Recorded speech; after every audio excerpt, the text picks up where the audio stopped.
안녕하세요.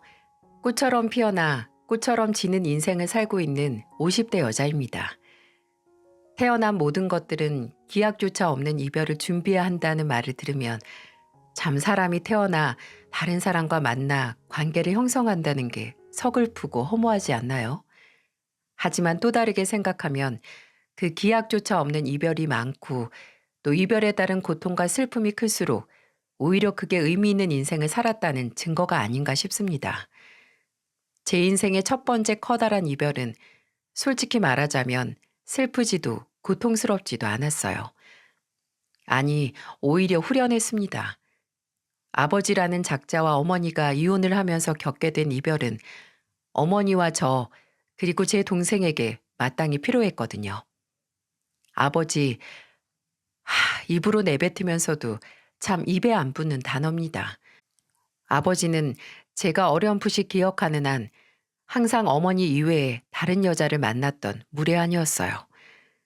제가 가장 끔찍해하는 건 밖에서 여자를 만나고 들어온 인간이 지가 만난 여자와 눈앞의 어머니를 비교하면서 조롱하는 거였어요. 학교 다녀와서 그 인간이 거실에 퍼질러 앉아서 어머니께 그런 소리를 짓거리고 있는 걸 보면 벗던 양말을 그냥 그 인간 주둥이에 쳐넣으며 소리를 지르고 싶었어요. 한 번은 지도 유부남이라고 또 유부녀를 만났나 봅니다. 그 인간이 밖에서 만나던 여자의 남편이 불륜 사실을 알고 아버지를 찾아서 저희 집으로 들이닥쳤거든요. 차라리 진짜 임자를 만나서 혼쭐이 났으면 좋았을 텐데 이 무슨 운명의 장난인가요? 골라도 아버지가 없는 시간을 골라서 와서 남편 관수 잘해라. 애들이 뭘 배우겠냐. 한 번만 더 내 마누라랑 만나는 꼴 보이면 이 집 식구들까지 가만 안 둔다고 쌩 난리를 치는 그 여자의 남편이란 사람 때문에 집에 있던 저와 어머니, 동생만 봉변을 당해야 됐죠. 어머니는 그날 몇 년 동안 저희를 보며 삭히던 울분을 아버지께 폭발시키셨어요. 이 인간아, 선이랑 주의 보기 부끄럽지도 않아? 어떻게 이 지경까지 와? 어떻게 당신 만나는 여자 남편이 집에 와서 애들 앞에서 애비간수 잘하라는 말까지 듣게 하냐고. 어머니의 비명과도 같은 울분을 그 인간이 들어먹긴 했을까요? 전혀 아니었죠. 오히려 본인이 겉도는 건 다 이 집구석 때문이고 너 때문이라고 발광을 했죠. 세상에 본인 잘못은 하나 없는 인간이었어요. 본인이 술을 마시는 것도 남의 탓, 직장에서 잘린 것도 남의 탓, 돈이 없는 것도 남의 탓, 그리고 이혼을 하는 것도 어머니의 탓이라고 했죠. 어머니는 더 이상 그 구질구질하고 뻔뻔한 인간을 참지 못하시고 이혼을 택하셨습니다. 아버지는 그 후로 미련도 없이 집을 떠나 새 살림을 차렸다고 들었고, 그리고 그게 제 인생에 있어서 첫 번째 이별이 됐어요. 나중에 저도 동생도 다 컸을 때 부모님의 이혼 후에도 연락을 이어오던 친할머니께서 아버지가 몇 년 전 대장암으로 죽었다는 소식을 들을 수 있었네요. 근데 몇 년 지난 그 인간의 부고는 저도 어머니도 동생도 들은 후에 별다른 감정조차 생기지 않았습니다. 뭐라 할까, 뭐 잘됐다, 대장암이라니 벌 받은 거지 하는 생각조차 안 들고 멀리 떨어져서 날던 모기 한 마리가 죽은 그런 느낌이었어요. 저희 모녀는 모기와도 같은 인간의 죽음을 안 후에도 문제없이 잘 살았습니다. 어머니께서는 시장에서 쭉 이불 가게를 운영하셨고 저는 서울에서 대학 졸업 후에 중소기업에 취업을 했어요. 동생은 졸업 후 사회복지사가 돼서 일했고요. 각자의 위치에 충실하게 열심히 살았어요. 그러다 저는 남편을 만나게 됐고요. 왜 사람이 그냥 열심히 살다 보면 하늘이 마치 그 삶에 대한 보답과 같은 인연을 보내주는 것 같을 때가 있잖아요. 제게는 그런 인연이 바로 남편이었어요. 종종 연락을 이어오던 대학 동아리 선배 한 분이 제가 일하는 회사에서 가까운 다른 회사에 본인 고등학교 친구가 다니는데 지금 혼자고 성격도 참 좋다고 만나서 친하게 지내보라는 겁니다.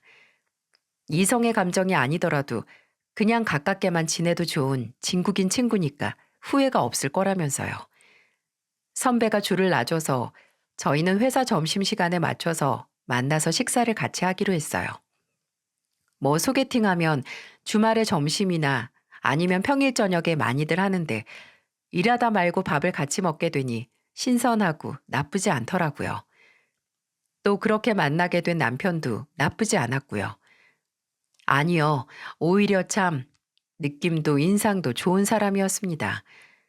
수더분하고 잘 웃고 다정하고 왜 선배가 그냥 지인으로만 봐도 좋은 친구라고 했는지 알겠더라고요.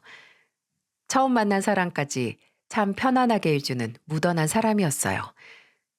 저희는 거의 2년 정도 연애를 했고 늦여름에 결혼을 했는데 남편은 제게 축복과도 같은 인연이기도 했지만 또 그만큼 축복 같은 다른 인연을 만들어준 사람이기도 했어요. 그 당시 경기도 외곽에서 배추 농사를 하시던 남편의 부모님이 바로 그 인연들이었죠. 시부모님은 결혼 전부터 참 특별하셨어요. 딱히 저를 만나고 싶다고 하진 않으셨지만 남편을 통해서 이런저런 선물을 보내오셨거든요. 제가 팍 익은 김치보다 겉절이를 좋아한다는 말을 들으시고 겉절이를 하셔서 남편을 통해 보내셨고 또 김장철이 되면 따로 배추 사지 말고 보내줄 테니 주소만 보내라고 하셨었어요. 당연히 값도 안 받으셨고요. 그래서 어머니께서 시부모님 댁에 보답으로 겨울용 이불을 지어 보내기도 하셨습니다. 제가 손발이 좀 찬 편인데 시부모님께서 이걸 남편에게서 들으셨는지 손발이 찰 때 마시면 좋은 거라고 한약을 지어서 보내기도 하셨습니다. 근데 이렇게 받기만 하고 가만히 있을 수가 있나요? 그래서 남편에게 먼저 답례 선물 들고 찾아뵙는 게 좋지 않을까 했더니 남편은 오히려 그럴 필요 없다고 하는 게 아니겠어요? 우리 부모님 선이 너한테 부담 안 주려고 지금도 되게 참으시는 거야. 그러니까 집에 넘치는 배추 선물하고 계시지. 따로 사서 보내면 또 네가 부담스러워하고 보답으로 뭘 할까 생각할까 봐. 선이 네 얼굴 보고 싶어 하시긴 하는데 괜히 결혼 전에 자주 만나는 거 네가 불편해할까 봐 참고 계시니까 나중에 확실하게 날 잡아서 따로 뵈러 가자. 제게 조금이라도 부담을 주기 싫어서 먼저 얼굴 보자는 말도 안 하시는 시부모님. 너무 감사했지만 그래도 가만히 받기만 할 수 없어서 남편에게 부탁해서 전화 통화라도 해서 감사 인사를 하고 싶다고 했죠. 그렇게 처음 시어머니와 한 통화가 아직도 기억이 나네요. 아유, 이렇게 따로 전화할 필요 없어요. 그냥 다 우리 좋자고 한 건데 뭘 이렇게 신경을 써. 그냥 김치 맛있게 먹고 그 한약도 매일매일 꼬박꼬박 챙겨 먹어요. 겨울에 손발 차면 얼마나 힘들어. 손발 따뜻해져서 나중에 만났을 때 우리 꼭 따뜻하게 악수해요. 그 후에는 저도 남편을 통해서 간식거리나 영양제를 챙겨서 보냈어요. 그랬더니 시부모님은 제게 전화가 아닌 편지로 고맙다는 말을 전하시더군요. 편지라니. 그 당시에도 꽤나 아날로그한 감성이었습니다. 근데 정말 정갈한 글씨로 제가 보낸 빵을 맛있게 먹었고 영양제를 먹을 때마다 제 생각을 한다는 게 적혀 있는 걸 읽으니까 마음이 괜히 뭉클해졌어요. 그렇게 얼굴은 보지 않더라도 내적인 친밀감이 차곡차곡 쌓여서 나중에 결혼 날짜 잡고 시댁에 인사를 드리러 갔을 때 드디어 마주한 시부모님의 얼굴을 보고 느낀 그 반가움은 이루 말할 수 없는 정도였어요. 시어머니는 저를 환영해 주시며 두 손으로 제 손을 마주 잡으셨는데 연신 꾹꾹 마사지하듯 만지시더니 따뜻하네, 따뜻해. 잘 챙겨 먹었네. 하시더라고요. 시부모님은 만나기 전부터 두 분의 성품이 얼마나 포근한지 알 수 있었지만 시댁에 찾아간 날 그 성품이 그저 인사치레가 아닌 걸 잘 알 수 있었어요. 시댁에 들어가서 막 함께 둘러앉아서 식사를 하고 있었는데 초인종 소리가 들리더니 누가 찾아오시더라고요. 이웃집에 사는 분 같았죠. 시어머니께서 나가서 맞이하는데 현관 쪽에서 이런 대화가 들렸습니다. 진태 엄마, 며느리 인사 오는 날이라고 해서 옥수수라도 쪄왔어. 식사하고 다 같이 먹어. 아유, 뭐 이런 걸 가져와. 김씨 많이 먹지. 아, 이 집 며느리 온다는데 내가 가만히 있을 수 있나? 마음 같으면 아주 코스로 식사 대접하고 싶은데. 이웃집에 며느리가 인사드리러 오는 날 챙겨주고 싶은 마음이 들 정도면 이웃 간의 정이 참 돈독한 거잖아요. 상대방의 일을 내 일처럼 생각하고 챙기는 거니까요. 그때 시부모님이 나뿐만 아니라 그냥 모든 사람에게 늘 친절하고 다정하신 분들이라는 걸 알 수 있었네요. 남편은 물론이고 시부모님도 티끌 하나 없이 맑았고 밝은 웃음을 갖고 있어서 가족들끼리 먹구름 하나 없이 행복하게 오순도순 산 것 같다라고 생각했는데 역시 가족이란 건 저마다의 아픔 하나씩 갖고 있는 법인가 봅니다. 시댁에 갔을 때 집안 곳곳에 있는 가족 사진을 보는데 좀 의아한 점이 있었어요. 초등학생 정도로 보이는 남편의 어린 시절 사진에 남편과 닮았는데 두세 살 정도 나이가 적어 보이는 남자아이와 함께 있더라고요. 제가 알기로 남편은 외동이라서 처음에는 친구나 사촌 동생인 줄만 알았어요. 근데 그 아이가 나온 사진이 그냥 친구나 사촌 동생이라기엔 너무 많더라고요. 궁금하긴 한데 또 섣부르게 누구냐고 물을 수 없어서 그냥 사진을 유심히 보고만 있었어요. 그러다 시아버지가 잠깐 밭에 나갈 일이 생겨서 남편이 따라 나섰는데 저와 함께 둘만 남게 된 시어머니께서 저를 보고 그러시더라고요. 저 어린애가 진태 동생이라고요. 남편의 가족에게는 제가 한 이별과는 비교도 안 되는 큰 아픔이 있었습니다. 어린 남편에게는 동생이 있었는데 백혈병으로 세상을 떠났다고 해요. 시어머니는 그때 가족들 모두 거의 생활이 어려울 정도로 힘들어했지만 지금은 진태 이야기하면서 웃기도 한다면서 정말 사람은 망각의 동물이 맞다고 웃으시더라고요.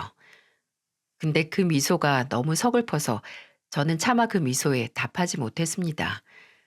그 후로 종종 남편과 시부모님이 좋은 이야기만 하고 크게 웃는 걸 보면 하늘로 먼저 간 영원히 나이를 먹지 않은 시동생에게 우리는 이렇게 잘 지낸다는 걸 보여주기 위해 그런 건 아닌가 싶더라고요. 저희 가족도 나름의 아픔이 있었고 또 그걸 가족들끼리 더 웃고 더 열심히 사는 걸로 극복을 해냈기에 묘한 동질감이 느껴지기도 했어요. 저와 남편은 결혼 후 서울의 작은 아파트를 구할 수 있었는데 그건 다 결혼을 축하한다며 시부모님께서 2억이나 되는 큰돈을 도와주셨기 때문이었어요. 저는 정말 제가 모은 돈과 어머니께서 보태주신 1,000만 원이 전부였기에 시댁에서 너무 무리를 하신 게 아닌가 해서 죄송했어요. 하지만 시아버지께서는 제게 죄송할 필요 없이 고마워하기만 하면 된다며 시애비가 앞으로 잘 봐달라고 뇌물 준 거라고 생각하라고 하셨어요. 자주 얼굴 보고 자주 연락하면서 너희 잘 사는 거 그거 하나만 알면 된다고 종종 싸워도 좋으니 화해만 하고 건강만 하라고 덕담도 해주셨고요. 남편 하나만으로 저는 참 인복이 많다라고 생각했는데 이렇게 저를 예뻐해 주시고 다정한 시부모님이라니 그 사랑에 보답하기 위해 저는 결혼 후 오히려 제가 더 적극적으로 시부모님께 다가갔어요. 제가 가족이 된 후에는 인생이 더 재밌고 행복하셨으면 했습니다. 꽃과 나무를 사랑하시는 저희 시어머니를 위해 여기저기 산이나 들을 다니면서 만개한 단풍과 꽃을 보고 다니곤 했는데 특히나 저희는 매년 단풍 시기에 맞춰서 설악산에 갔었습니다. 국립공원을 지나 쭉 설악산 경치 구경하다가 신흥사로 가서 우리나라의 절 특유의 그 고즈넉하고 정갈한 공기를 느끼고 나면 머릿속이 개운해지는 것 같았어요. 저는 종교적인 믿음은 없지만 절에만 가면 괜히 깊은 상념에 빠지게 되더라고요. 시아버지께서는 배추 몇백, 몇천 포기를 날라도 지치지 않으셨지만 이상하게도 산에 약하셨거든요. 평지보다 가파른 언덕에 특히 쥐약이어서 처음에는 배추 팔아서 돈 벌어먹는 만큼 몸통도 배추같이 튼실하고 속이 꽉 차서 하루에 산 몇 개는 그냥 오른다고 떵떵거리셨던 분이 시어머니나 저희가 앞서서 성큼성큼 오르며 경치 구경할 때 뒤에서 경치 구경할 틈도 없이 헉헉거리면서 겨우 올라오시곤 하셨죠. 그래서 산을 오르고 중간부터는 남편은 천천히 시아버지의 발걸음에 맞춰서 함께 왔고 저와 시어머니는 먼저 올라갔었어요. 그래서 나중에 올 두 사람을 신흥사 쪽에서 자리 잡고 앉아서 기다리곤 했는데 그날은 아침에 여우비가 한 번 왔다 갔던 날이었어요. 바닥도 나무도 바닥에 흐트러진 단풍도 촉촉하게 젖어 있는데 그만큼 촉촉하게 차오른 눈을 한 시어머니가 가만히 앉으셔서 제게 이런 말을 건네셨어요. 선이야, 불교에 윤회라는 게 있잖아. 혹시 우리 정태도 다시 태어나서 살고 있을까? 그 말을 듣는데 순간 그 신흥사 주변 공기가 멈추는 느낌이 들었습니다. 뭐라 대답을 해야 할지 가만히 고민하다가 이렇게 대답했던 기억이 나네요. 확신은 할 수 없지만 그건 알아요. 사랑하는 사람이 먼저 떠났으면 그 사람이 나와 다른 곳에 있지만 같은 시간을 살고 있다고 생각하는 게 좋대요. 만나지 못하지만 나랑 같은 공기를 마시고 같은 하늘 아래서 생전에 좋아하는 일을 원 없이 하면서 행복하게 살고 있다고 생각하면 나중에, 정말 나중에 그 사람을 만나러 갈 때 서로 만나기 전에 뭘 하면서 살았는지 얘기할 거리가 많으니까 좋다고요. 뭔가 더 멋지고 어린 아들을 먼저 떠나보낸 시어머니의 마음을 위로할 수 있는 말을 하고 싶었지만 마땅히 다른 말이 떠오르지 않더라고요. 그래도 시어머니는 제 부족한 말에 해맑게 웃으시더니 그럼 우리 진태 소방관 돼서 불이란 불은 다 끄고 다니겠네. 아니지. 걔 붕어빵 많이 먹고 싶다고 붕어빵 장수도 되고 싶다고 했는데 그거 됐을라나? 라고 말씀하셨어요. 그냥 서로 좋은 이야기만 하는 것보다 이렇게 서로의 아픈 점이나 터놓고 이야기를 할 수 있다는 점이 오히려 더 가까운 사이가 된 것 같아서 좋더라고요. 웃는 일만 있는 게 아니라 우는 일도 있어서 인생이니까요. 이외에도 어머니와 시어머니가 온천에서 땀 빼는 걸 좋아하셔서 두 분을 모시고 전국 온천 여행도 많이 다녔네요. 아니, 온천이라기보단 두 분 다 온천 뒤 마시는 정종의 맛을 좋아하신 거지만요. 제가 이렇게 시부모님을 모시고 여기저기 놀러 다니고 또 두 분 가슴에 남은 빈자리를 채워드리려 노력을 해도 제가 한 노력은 시부모님께서 제게 베푼 은혜와 비교하면 턱도 없을 거예요. 시부모님은 저를 딸처럼 생각해 주신 것뿐만 아니라 정말 제게 부모님과도 같은 존재가 되어 주셨거든요. 결혼하고 5년 뒤 저희 어머니께서 유방암으로 세상을 떠나셨어요. 오랜 투변 생활을 하시면서 체중이 줄고 예전에 그 건강한 모습은 보이지 않는 어머니 얼굴을 마주하면 저도 모르게 그냥 눈물만 났습니다. 나중에 어머니의 임종이 얼마 남지 않았을 때는 어머니 얼굴만 보면 그냥 울었어요. 어머니는 애엄마가 되고도 아이처럼 우는 저를 보고 메마른 손을 들어 눈물을 닦아주셨죠. 왜 울어, 선이야? 엄마 여기 있는데 왜 울어? 현우야, 네 엄마 좀 봐라. 네 엄마 애처럼 운다. 우리 현우도 안 우는데. 그치? 언젠가 어머니가 절 떠난다는 사실을 당연히 알고 있었지만 그날이 이리도 빨리 올 거라고 생각도 못 했습니다. 어머니는 끝까지 저희 자매 앞에서 울지 않으셨어요. 그냥 계속 괜찮아, 괜찮아, 엄마가 미안해, 그리고 고마워, 고맙다. 이런 말만 되풀이하셨죠. 어머니가 저와 제 동생 앞에서 생애 마지막 숨을 들이쉬고 끝내 내뱉지 못하셨을 때 그대로 어머니를 따라가고 싶을 정도로 슬프고 정신이 아득해졌어요. 그 어떤 힘든 일이 있어도 어머니만 있다면 괜찮다고 생각했는데 이제 그런 존재가 없어지니 눈앞이 깜깜했죠. 그리고 그때 그 깜깜한 눈앞에 빛을 틀어준 게 바로 시부모님이었어요. 시부모님은 저희 어머니 장례식 3일 내내 저희 자매와 제 남편과 빈소를 지켜주셨어요. 선이야, 나와서 손님들 볼 거 없이 주희랑 같이 엄마 앞에 앉아 있어. 사부인 사진 앞에 앉아서 엄마 안 외롭게 해드려.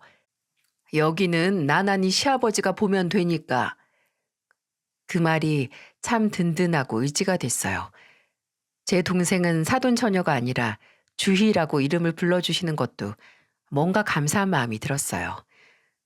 원래 결혼 전부터 저를 가족으로 대해주신 분들이지만 그날 정말 그냥 시부모님과 며느리로 단순히 이어진 사이가 아니라 그분들이 나를 정말 소중하게 또 특별하게 생각하신다는 걸 피부로 또 마음으로 느낄 수 있었어요. 아마 시부모님이 안 계셨다면 저는 저희 어머니의 죽음을 받아들이지도 극복하지도 못했을 겁니다. 시부모님은 제게 어머니의 빈자리를 가슴에 묻고 다시 남은 제 인생을 살 수 있게 도와주셨어요. 심지어 저뿐만 아니라 저와 동시에 30 넘어서 고아가 된 제 동생에게도 기댈 수 있는 존재가 되어주셨죠. 어머니가 돌아가시고 1년 조금 안 돼서 동생이 결혼을 하게 됐는데 아무래도 동생의 친정은 이제 저밖에 없으니까 그냥 동생이 결혼할 상대를 저희 집으로 초대할 생각이었거든요. 근데 시어머니께서 그걸 아시고 차라리 시댁으로 두 사람을 초대하라고 하시는 게 아니겠어요? 선이야, 주희 결혼할 남자 데리고 오라고 해. 안 그래도 네 시아버지 닭 먹고 싶다고 했는데 그 김에 씨암탉 잡아서 다 같이 백숙이나 해 먹자. 네? 아니에요, 어머님. 그렇게까지 안 하셔도 돼요. 아니긴 보는 김에 다 같이 보는 게 낫지. 여자한테 친정이 얼마나 중요한데 결혼한다는 그 남자한테 우리 주희한테는 이렇게 많고 좋은 가족들이 있으니까 평생 행복하게 해줘야 한다. 안 그러면 아주 평생 쫓아가서 괴롭힐 거라는 걸 보여줘야지. 괜찮으니까 데리고 와. 어? 이뿐만 아니라 시아버지께서는 제 동생이 결혼한다고 혼수로 경차를 뽑아 선물해 주셨어요. 솔직히 며느리 동생의 결혼에 차를 선물하는 게 평범하지 않잖아요. 안 그래도 동생 결혼에 뭘 해줄까 생각하다가 남편이 그러고 보니 처제와 동서 둘 다 차가 없네? 라는 말을 듣고 고르셨대요. 동생도 갑작스럽게 큰 선물에 절대 못 받는다고 마음만 받겠다고 했지만 두 분은 완고하게 그 차를 거의 떠넘기듯이 선물해 주셨어요. 결혼하면 차 쓸 일이 얼마나 많은데 신혼일 때 여기저기 돌아다니면서 단둘이서 놀고 또 애 생기면 그것대로 차 끌고 나갈 일이 많어.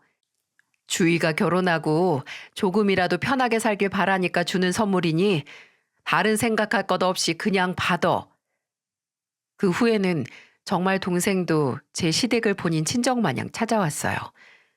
명절이면 저희도 바로 시댁으로 날아갔는데 종종 저보다도 먼저 시댁에 도착해서 시어머니 곁에 붙은 동생을 마주하면 헛웃음만 나왔습니다. 정말 웃음과 동시에 눈물이 날 정도로 애틋하고 행복한 시절이었어요. 시아버지는 연년생으로 태어난 제 아들들을 준다고 동네에서 큰 나뭇가지를 주워와서 장난감을 손수 만들어주시고 시어머니는 손수 목도리를 짜서 온 가족이 같은 목도리를 하고 눈이 와서 하얀 설원이 된 시댁 마당에서 사진을 찍고 놀기도 했습니다. 만일 신이 제게 딱 인생에 있어서 딱 한순간으로 돌아갈 수 있다면 언제로 갈 건지 택하라고 한다면 저는 딱 결혼했던 순간으로 돌아가 그 시절을 다시 겪고 싶어요. 제가 이리도 그 순간에 절실한 이유는 그 행복이 영원하지 않았기 때문이었죠. 어머니께서 돌아가시고 2년 정도 흘렀을 때 또 다른 이별이 저를 기다리고 있었습니다. 남편은 둘째가 태어나고 나서 얼마 안 있어서 오래 다닌 회사를 그만두고 친구들과 이삿짐 센터를 열어 동업을 시작했어요. 마흔을 앞두고 불현듯 퇴직만을 기다리며 책상 앞에만 앉아서 일할 수 없다고 내린 결정이었죠. 나름 수입도 나쁘지 않았고 오히려 오래 다닌 회사보다 이삿짐 센터를 동업하며 얼굴이 더 피게 되기도 했어요. 시아버지께서는 누가 농사꾼 아들 아니랄까봐 몸 쓰는 게 천직이라고 웃으셨고 시어머니는 뭘 하든 그저 몸 관리 잘하기만 하라고 당부하셨어요. 그날은 남편이 오후에 잡힌 이사 일정을 끝내고 좀 늦은 시간에 집에 온다고 한 날이었어요. 애들도 저녁 다 먹고 잘 때라서 집에 오면 혼자 밥 챙겨 먹는 게 걱정돼 저도 안 자고 깨어 있었죠. 근데 남편이 집에 도착할 때쯤 전화를 하더니 집에 소주가 있냐고 하더라고요. 없으면 집 앞 마트에서 사간다고요. 그렇게 간만에 남편과 한잔할 생각에 양배추랑 고기 남은 거 가득 넣고 술찜을 하고 있는데 남편이 20분이 지나도록 안 오는 겁니다. 분명 집 앞에 마트라고 했는데 다른 곳에 들려서 온다고 해도 너무 안 오더라고요. 제가 혹시 마트가 쉬는 날이라서 다른 마트로 갔나 싶어서 전화를 했는데 전화도 안 받아요. 아니, 심지어 나중에는 전화기가 꺼져 있기까지 했어요. 기분 좋게 요리하고 있는데 그 기분이 순식간에 바닥으로 추락하는 것만 같이 불안해졌죠. 휴대폰 충전이 다 됐나 보다 최대한 다른 쪽으로 생각하려고 하는데 영혼과도 같은 40분이 흘러 잠잠했던 제 휴대폰이 울리기 시작했어요. 남편이 아니었어요. 모르는 번호였습니다. 빨리 받고 남편 전화를 기다려야겠다고 생각했는데 휴대폰 너머로 들리는 목소리는 제 사고를 정지시키기 충분했어요. 아, 주진태 씨 가족 되십니까? 여기 땡땡동 땡땡병원입니다. 죄송합니다만 지금 환자분께서 남편은 동네 마트에서 나오면서 신호 위반을 한 대형 트럭에 치여 병원으로 옮겨졌고 옮겨진 병원에서 쇼크가 와서 CPR을 하던 도중 끝내 의식을 찾지 못했다고 해요. 제가 병원으로 가서 그 손을 다시 잡기도 전에 남편은 기다리지도 못하고 눈을 감았습니다. 뭐가 그리 급해서. 어차피 갈 거 내 손 한 번만 더 잡아주고 나랑 눈 한 번 더 맞추고 가지. 어머니가 돌아가시고 이제는 남편이 제 곁을 떠나다니 믿을 수도 없고 믿고 싶지도 않았어요. 어떻게 이럴 수가 있죠?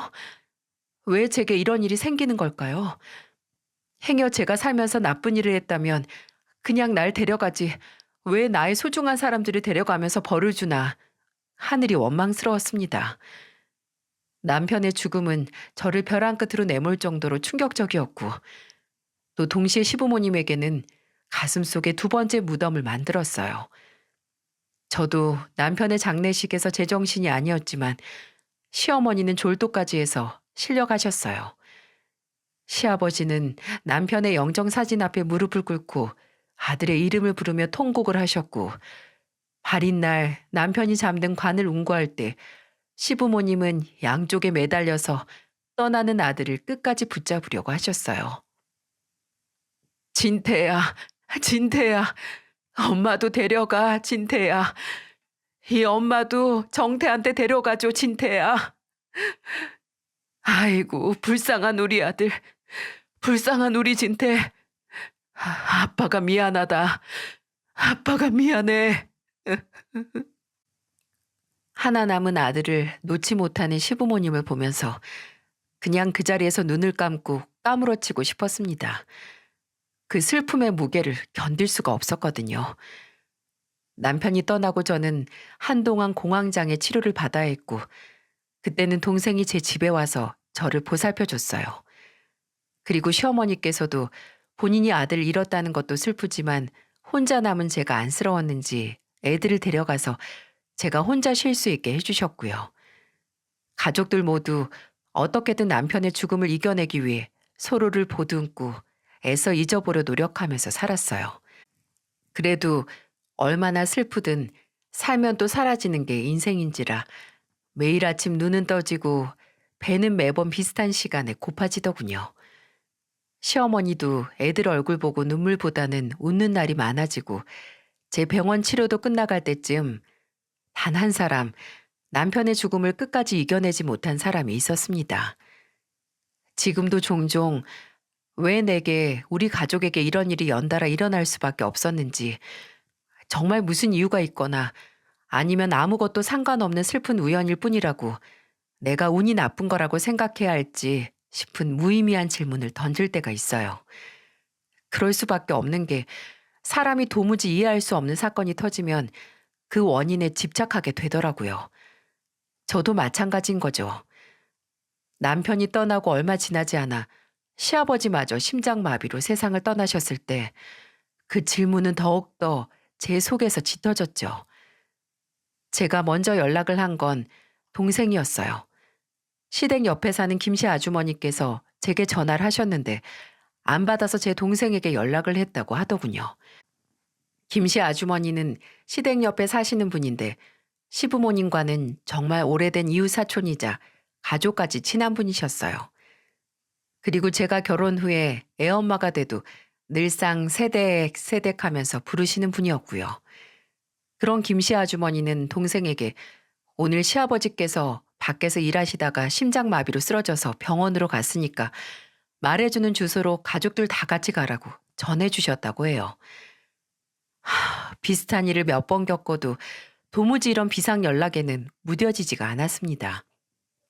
옛날 그 기억이 다시 나서 그런 건지 다리가 후들거리고 당장 뭐부터 해야 할지 생각을 정리하는 게 쉽지 않았어요.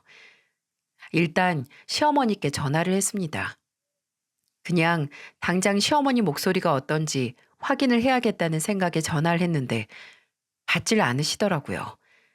그럴 수밖에 없는 게 동생과 제가 병원에 도착을 했을 때 시아버지께서는 이미 사망하신 후였고 시어머니께서는 그 충격에 쓰러져 다른 층에서 수액을 맞고 계셨어요. 어머니와 함께 병원에 오셨다는 김씨 아주머니께서는 아직 정신이 안 돌아온 어머니 곁을 지키고 계셨죠. 나도 거기 있던 게 아니라 미용실 여자랑 같이 지나가다가 최씨 아저씨가 배추밭 양반이 갑자기 팔이 뻐근하다고 주무르다가 쓰러졌다고 몸이 얼음장같이 차갑고 바들바들 떤다고 당장 구급차 부르라고 하는 거야. 본인은 지금 휴대폰이 꺼졌다고. 빨리 구급차 부르고 선인이 시아버지 쓰러진 곳으로 가니까 동네 사람들이 그 소리 다 들었는지 나와서 네 시아버지 팔다리 주무르고 심장에 막 이래 꾹꾹 누르고 다 했는데 아휴 못난 사람. 이렇게 마누라 놓고 가면 어떻게 살라고 먼저 간 아들들을 따라가. 혼자 남은 사람은 어떻게 하라고. 맞습니다. 시간이 지나면 떠난 사람의 걱정보다는 남은 사람이 더 걱정되기 마련이죠. 평생 떠난 사람을 그리워하며 살 건 남은 사람이니까요.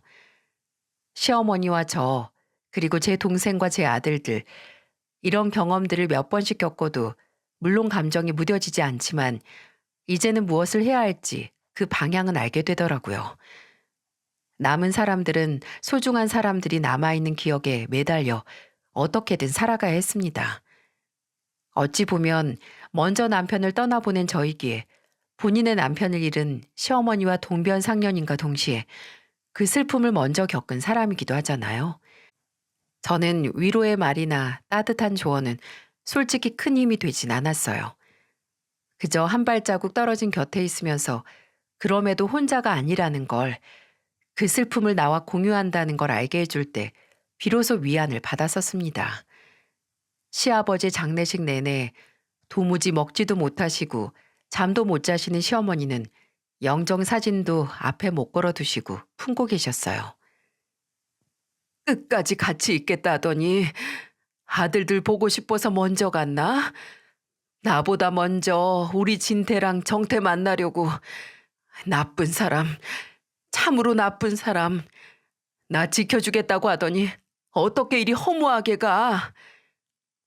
시어머니는 남편을 떠나보냈던 저보다도 더 힘들어 하셨어요. 일단 정말 아무것도 하지 않으셨거든요.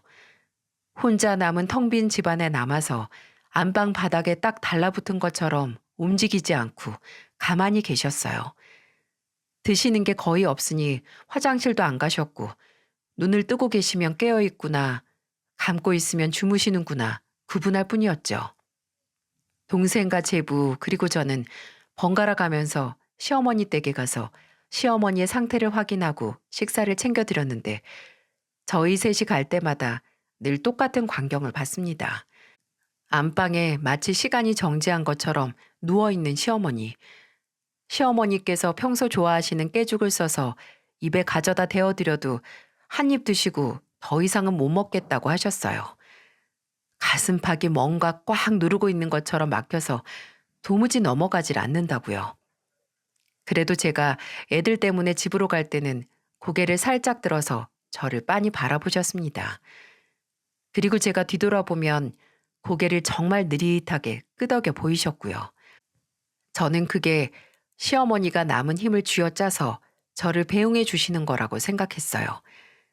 그리고 한 달 정도 지나지 않아서 그날은 첫째 학원 문제 때문에 시댁에 가지 못했어요. 동생도 제부도 시간이 안 된다고 해서 시댁 옆에 사시는 김씨 아주머니께 시간 나실 때마다 저희 어머님 좀 들여다 봐달라고 부탁을 했었죠. 첫째 학원에서 상담을 마치고 나오는데 시어머니께 전화가 오는 겁니다. 시아버지께서 돌아가시고 제게 처음 하는 전화셔서 놀라서 받았죠. 여보세요? 어머님, 어떻게 전화를... 세대, 나 옆집이야. 네, 아주머님. 근데 어떻게 저희 어머님 휴대폰으로 전화를 다 하셨어요? 저희 어머님은요? 아유, 세대 큰일 났어. 빨리 여기로 와. 여기가 어디냐면... 제게 몇 번의 고비를 주고 실언을 줘야 하늘이 만족을 할까요? 시어머니는 훗날 다시 재회할 순간을 기다리지 못하셨나 봅니다. 시어머니는 혼자 댁에 계실 때 끝나지 않을 것 같은 고통에 참지 못하고 극단적인 선택을 하고야 말았고, 그걸 점심 먹으러 왔던 김씨 아주머니께서 발견하시고 신고해서 함께 병원에 오신 겁니다. 다행히 김씨 아주머니가 시어머니를 일찍 발견하셔서 시어머니의 목숨은 구할 수 있었고, 제가 병원에 도착했을 때 시어머니는 의식을 차린 후였어요. 저는 기력 없는 시어머니께 저도 모르게 울면서 떼를 쓰는 것처럼 화를 내고 말았습니다. 어떻게 저한테 이러세요? 제가 어떻게 살았는지 뻔히 아시면서, 그 고통 어머님도 아시면서 어떻게 또 저한테 그런 아픔을 주시려고 하세요? 어머님이 어떻게... 제 병실 바닥에 주저앉아서 아이처럼 통곡을 하니 시어머니께서도 저를 보고 우셨어요. 몸에 힘이 없어서 차마 일어나지 못하시고 고개를 돌리고 제 쪽으로 손을 들어 올려 까딱거리면서 저와 같이 아이처럼 우셨습니다. 그 손이 마치 제 머리를, 등을 토닥이며 사과하는 것 같아서 더 울음이 났어요. 시어머니께서는 아직 안정이 필요한 터라 주무시게 두고 저와 김씨 아주머니는 밖으로 나와서 있었습니다. 울음을 멈춘 제가 정신을 차리고 생명의 은인인 김씨 아주머니께 고개가 바닥에 닿을 것처럼 숙여서 연신 감사 인사를 드렸어요. 그런 절 본 김씨 아주머니는 손사래를 치며 말씀하셨죠. 아유, 됐어, 세대. 서운하게 그러지 말어. 내가 우리 진태 엄마랑 어디 보통 사이인가? 어찌 보면 우리 세댁이 오기 전부터 아는 오래된 사이인데 가족만큼 서로 챙기는 건 당연한 거지. 그렇게 인사하면 오히려 남 같잖아. 아휴, 그래도 지금은 다행인데 세대, 앞으로 이런 일이 또 없으리라는 보장이 없어. 어린 정태 떠나보내고 정말 구사일생으로 다시 살아갈 의지 찾은 사람이 늙음하게 이제 큰아들이랑 남편마저 사라지니 그럴 만도 하지. 누가 욕하겠어. 이제 물론 나도 더 주의 깊게 찾아가고 관심도 더 가질 텐데 세댁한테 부담 주고 싶지 않지만 세댁 시어머니, 우리 진대 엄마 참 나한테도 고마운 평생의 은인이야. 내가 오늘 이런 도움 준 거 아무것도 아니야. 나도 정이 들 만큼 들기도 했지만 내가 혼자 살면서 하나 의지하고 사는 게 우리 진태 엄마라서 나도 그 은혜 갚는 거고, 나도 진태 엄마 없이 살 생각하면 벌써부터 머리가 아파. 그러니까 세댁도 조금만 더 시어머니를 챙겼으면 좋겠어. 세댁이 못한다는 게 아니라 우리 세댁이 얼마나 잘하는지, 얼마나 착한지 내가 너무 잘 아는데, 그래도 같은 슬픔 갖고 있는 사람만큼 의지되고 위로받는 존재가 없는 거야. 내가 못해주는 거 세댁은 할 수 있으니 부탁하는 거니까 너무 고깝게 듣진 않았으면 해. 난 이만 가볼 테니까 어서 들어가. 옆에 있어줘야지. 그리고 저는 이상하게 그날 이후로 악몽에 시달렸습니다. 저희 어머니의 장례식, 남편의 장례식, 시어머니 장례식 날 꿈을 꾸기도 했고 그 불길한 전화를 받는 순간을 꿈으로 몇 번씩이나 꾸기도 했어요. 몇 번은 김씨 아주머니의 연락을 받은 그 순간을 꿈으로 꿨는데 아무리 달리고 달려도 시어머니가 계신 병원에 도착하질 않아서 답답해서 가슴을 주먹으로 치다가 꿈에서 깨기도 했습니다.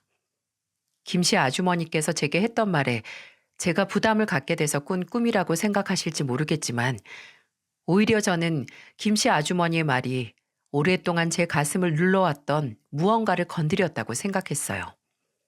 거의 2주 정도 이틀에 한 번꼴로 그런 악몽에 시달리면서 저는 결정을 했습니다. 이 세상 누가 저보다 그 순간이 오기 전에 후회 없는 인생을 살아야 하며 인생이 덧없다는 걸 잘 알까요? 또다시 예상치 못한 이별을 당하고 싶지 않았고 후회하고 싶지도 않아서 저는 시어머니와 함께 살기로 결정을 했어요. 그 결정을 한 날 아침 저는 아이들을 데리고 시댁에 갔습니다. 시댁에 가서 병원에서 퇴원 후 어김없이 똑같은 곳에 똑같은 모습으로 누워있는 시어머니께 가서 말했어요. 어머니, 이제 저희랑 살아요. 우리 넷이서 흘러가는 시간 아깝지 않게 매일 서로 얼굴 보고 추억 많이 만들면서 살아요. 제 제안에 시어머니는 고개를 저으셨어요.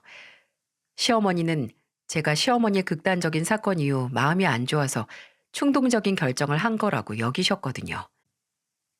그럴 필요 없어, 선이야. 나 이제 안 그럴게. 내가 잘못했어. 너랑 애들 두고 그런 짓 하면 안 됐는데. 나 정말 반성했으니까 안 그래도 돼. 걱정 말어. 아니에요, 어머님. 어머님을 위해서가 아니라 제가 어머님이 필요해서 그래요. 시어머니는 제 말을 잘 이해 못한 사람처럼 대답을 못하고 가만히 절 보시더라고요. 애들 앞에서 울기는 싫어서 몇 번씩이나 침을 삼키고 입을 열어 제 진심을 전했습니다. 어머님, 세상에 누구보다 이 인생이 덧없고 언제든 무슨 이유로 사라질 수 있다는 거 저랑 어머님이 잘 알잖아요. 이별은 언제든 오고 얼마나 겪든 힘들어서 정말 눈 감고 싶어진다는 거 잘 아시잖아요. 저랑 어머님도 언젠가 저희 어머니나 남편이나 시아버지 그리고 정태처럼 이별할 거예요. 인생이 그래요, 어머님. 참 영원한 게 없죠? 그러니까 영원하지 않으니까 후회하지 않게 오래오래 얼굴 보고 서로 끝까지 영혼 속에 담고 갈 기억 쌓으면서 살자고요. 제가 어머님 지켜드릴 테니까 어머님도 제 옆에서 저 좀 지켜주세요. 저 좀 살려주세요, 어머님. 안 울려고 했는데 울었네요. 제가 말을 다 마치고 울자 애들도 뭔가 한마디 해야겠다 생각을 한 건지 첫째가 먼저 시어머니께 가까이 가서 말하니 둘째도 형을 거들어 말하더라고요. 할머니, 저희랑 같이 살아요. 저 매일 아침마다 할머니가 만들어주신 계란밥 비벼 먹고 학교 가고 싶고 또 나중에 저 수능 보면 그 도시락도 할머니가 싸주셔야죠. 맞아요, 할머니. 방 남으니까 거기 쓰면 되고 그 방 싫으시면 제 방이랑 바꿔드릴게요. 그러니까 우리랑 살아요. 네? 누워서 멍하게 계시던 시어머니도 손자들의 애교에는 단단하게 굳었던 마음이 사르르 녹으신 걸까요? 아니면 처음부터 제 진심을 알고 계셨던 걸까요? 시어머니 볼에 눈물이 한 방울 두 방울 흐르더니 이내 바르르 떨리는 입술에서 그만큼 떨리는 목소리가 들렸습니다.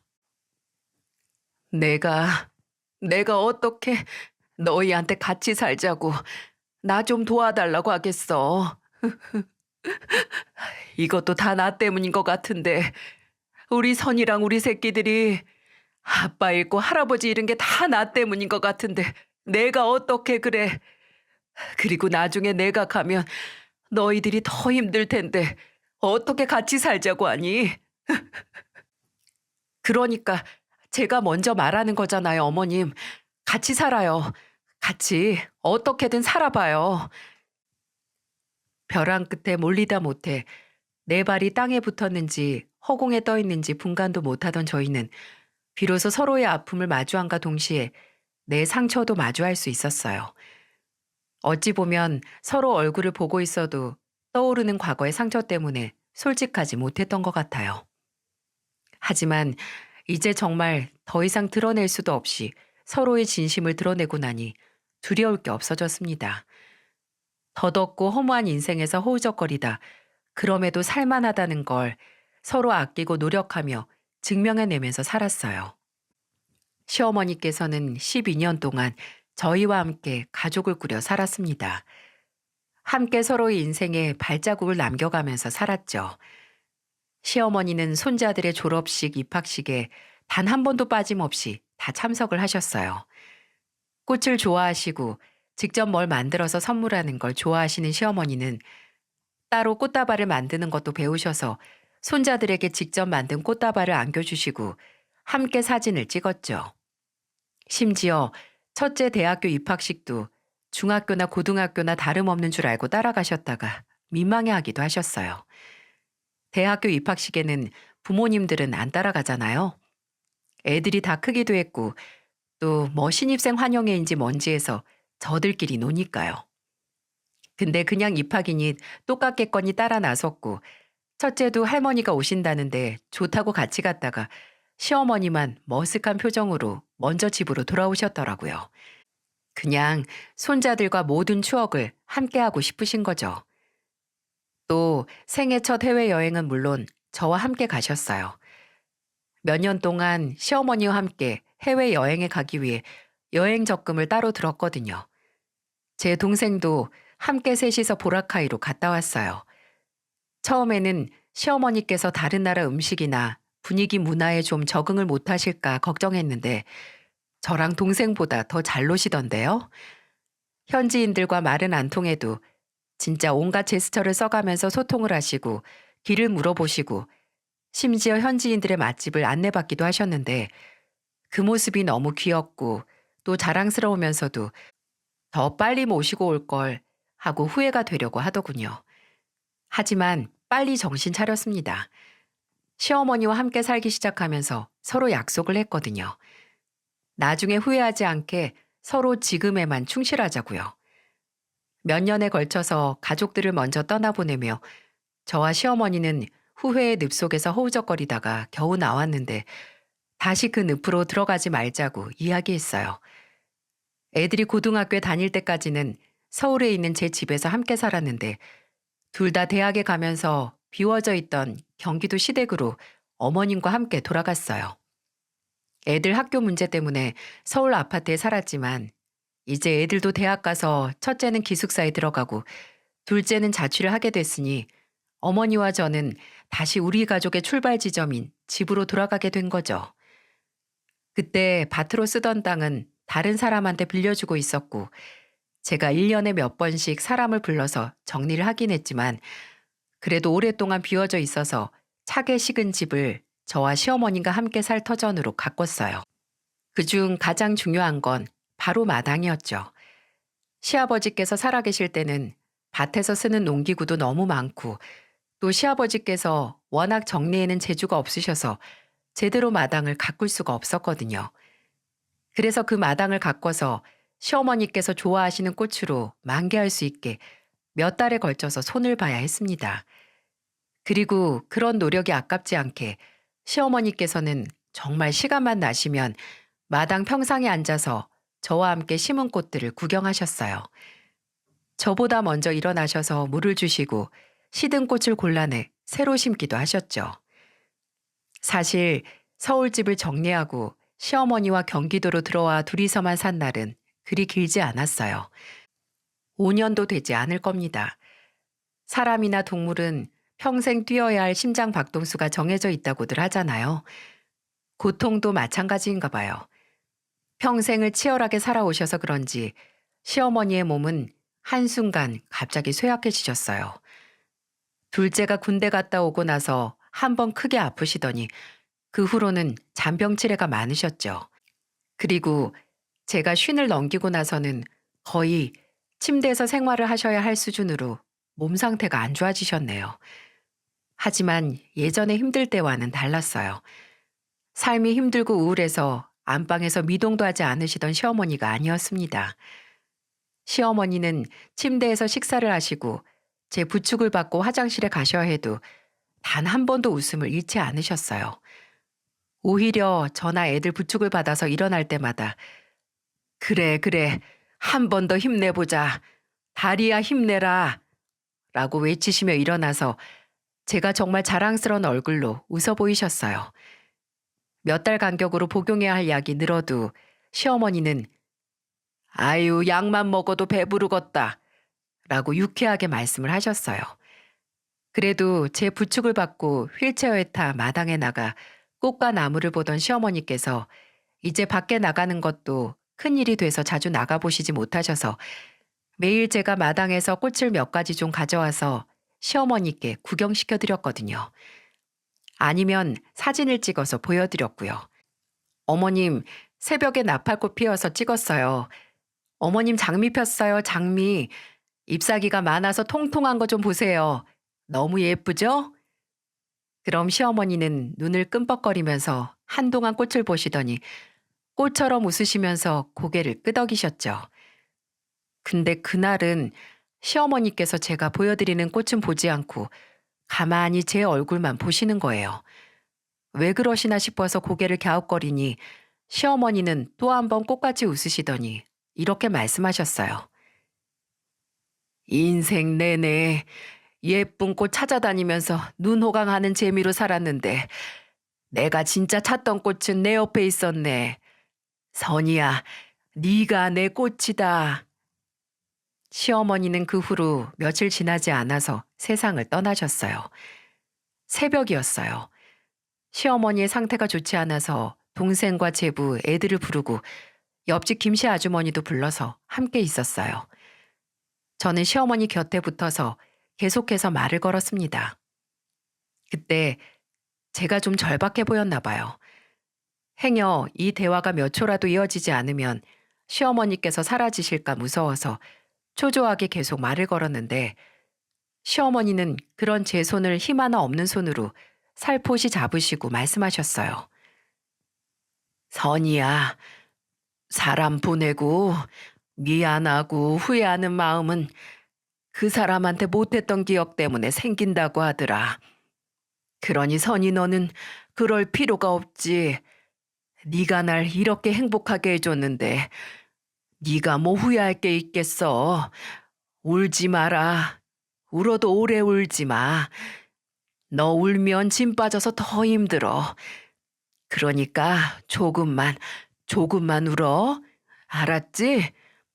내가 먼저 가서 우리 선이가 나한테 이만큼 잘해줬다고 우리 진태랑 네 시아버지한테 말할 거야. 그리고 우리 정태한테 네 형수님이 이런 사람이라고 말해줘야지. 선이야, 나중에는 내 딸로 태어나라. 사부인께는 죄송하지만 나도 우리 예쁜 선이 키우면서 잔뜩 사랑해줘야지. 아니요, 어머님. 저 어머님 딸로 안 태어날래요. 어머님이 제 딸로 태어나세요. 저희 어머니랑 같이 자매로요. 제 딸로 태어나면 제가 정말 평생 지켜드릴게요. 그러니까 제발 제 딸로 태어나 주세요. 아휴, 그래. 내가 선이 딸로 태어나면 되겠다. 선이가 내 엄마 되겠네. 고맙다, 선이야. 고마워. 그게 저희의 마지막 대화였어요. 그때는 동생과 애들도 다 도착했을 때라 시어머니께서는 온 가족의 울음소리를 마치 배웅 인사처럼 들으시며 눈을 감으셨죠. 앞서 말했던 것처럼 저는 종교적 믿음은 없지만 정말 간절하게 기도했어요. 제발 제가 시어머니를 통해 행복했던 것처럼 시어머니께서도 눈 감으시는 순간 진실로 저로 인해 행복하고 후회 없는 삶을 살았다고 생각하시길 바랐어요. 예전보다 그리움과 슬픔은 같지만 그래도 조금 더 의연하게 그리고 후회 없이 시어머니를 보내드렸습니다. 다른 가족들이 미리 가 있는 납골당에 시어머니를 모시고 저는 다시 제 일상으로 돌아갔어요. 제 일상에는 이미 곳곳에 시어머니의 흔적이 남아있기에 그 흔적을 보고 울지 않는 게 시간이 오래 걸리긴 했지만 문제 없었어요. 시어머니의 물건을 정리하고 시어머니와 함께 보낼 건 보내고 제가 간직할 건 간직했습니다.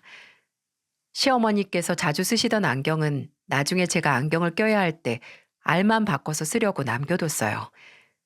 또 몇 가지 시어머니께서 제게 남겨주신 게 있는데 바로 마지막 순간 함께 살던 그 집과 밭으로 쓰던 땅이었어요. 시어머니는 나중에 본인이 가면 그걸 팔아서 애들이랑 잘 살라고 하셨지만 바로 처분할 수가 없더라고요. 뭔가 그게 저와 시어머니를 이어주는 마지막 끈인 것 같기도 해서 한동안 팔지 않고 가지고 있었어요. 저 역시 시댁이었던 그 집에서 혼자 살았고요. 그러다 5년 뒤에 어머니가 남겨주신 땅이 있는 지역이 개발이 된다고 해서 정리할 수밖에 없는 순간이 찾아오더라고요. 큰돈이 생기는 게 나쁜 건 아니지만 뭔가 남아있던 끈을 잃는 것 같아서 서글퍼지는 건 어쩔 수 없었어요. 하지만 그 돈으로 현재와 미래를 위한 선택을 할 수 있었어요. 곧 결혼을 앞둔 아들에게 결혼 자금으로 떼어줄 수도 있었고, 그리고 땅을 처분하고 나서 얼마 지나지 않아 저는 고깃집을 열어서 생애 처음으로 장사를 시작했어요. 대박을 치지도 쪽박을 차지도 않았지만 그냥 저냥 먹고 살 정도의 수입이 들어와서 그것도 다행이라는 생각이 드네요. 지금도 여전히 시어머니의 도움으로 그 고깃집을 하고 있는데 제가 매일같이 식당에 나가서 일할 수 있는 힘의 원천이 있다면 바로 가족들이 저를 봐주고 있기 때문이었어요. 카운터 안쪽에 저만 볼 수 있게 저희 어머니 사진과 남편, 시아버지, 그리고 시어머니가 나온 사진을 붙여두고 매일 하루를 시작하고 또 하루를 정리하고 있거든요.